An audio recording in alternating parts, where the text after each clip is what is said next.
कृष्णा मुजमुले पाटील राहणार जालना यांचा मुलगा श्रीहरी कृष्णा मुजमुले पाटील वय वर्ष 13 या मुलाचे शाळेत जाताना सकाळी 8च्या सुमारास रस्त्यातून अपहरण करण्यात आले। अपहरण केल्यानंतर तब्बल 2 तासांनी मुलाच्या वडिलांना किडनॅपरनी फोन करून मुलाच्या सुटकेच्या बदल्यात 5 कोटींची खंडणी मागितली। कोणताही वेळ न गमावता मुलाच्या वडिलांनी सदर हकीकत आयुष्मान भारत मिशन महाराष्ट्र प्रमुख डॉक्टर ओमप्रकाश शेटे यांना फोनवर कळवली। ओमप्रकाश यांनी सदर बाब राज्याचे उपमुख्यमंत्री गृहमंत्री देवेंद्र फडणवीस यांच्या कानावर घातली। फडणवीस यांनी तात्काळ या संदर्भात ऍक्शन घेत जालन्याचे एसपी यांना या संदर्भात सूचना दिल्या आणि अपडेट्स देण्याच्या सूचना केल्या। स्वतः गृहमंत्री लक्ष घातल्याने पोलीस देखील ऍक्शन मोडवर आले। जालना एसपी यांनी नेतृत्वाखाली तपास करण्याच्या सूचना दिल्या। पोलीस पथके तयार करण्यात आली। घटनेला 2 तास उलटून झाल्याने अपहरणकर्ते जास्त लांब गेले नसतील या दिशेने तपास सुरू झाला। रस्त्यातील सीसीटीव्ही फुटेज खंगाळत पोलिसांनी अपहरणकर्त्यांचे आयडेंटिफिकेशन करण्यास यश मिळाले। अपहरण झाल्याच्या 5 तासात पोलिसांनी आरोपी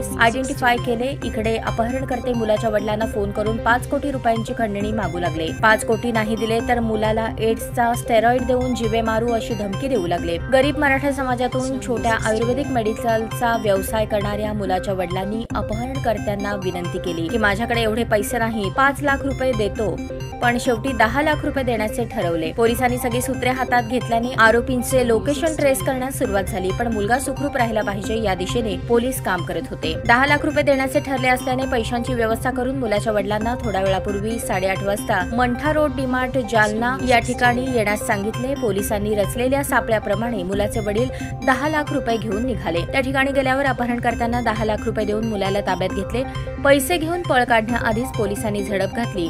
अरबाज शेख, राहुल गेरुवाल आणि वर्मा नावाच्या 3 अपहरणकर्त्यांच्या मुसक्या आवळल्या आणि मुलाची सुटका केली। अपहरण झालेल्या मुलाची बहीण कृष्णा मुजमुले पाटील यांची कन्या धनश्री कृष्णा मुजमुले या मुलीचे 7 वर्षांआधी हृदय प्रत्यारोपण करण्यात आले। त्यावेळी सुद्धा राज्याचे तत्कालीन मुख्यमंत्री देवेंद्र फडणवीस यांनी कृष्णा मुजमुले पाटील कुटुंबियांच्या मदतीला ते देव बनून धावून आले। मुलीच्या सर्व ऑपरेशनचा खर्च मुख्यमंत्री वैद्यकीय सहायता कक्षातून करण्यात आला होता। ताज्या बातम्या पाहण्यासाठी प्राईम महाराष्ट्र न्यूज चॅनलला सबस्क्राईब करा।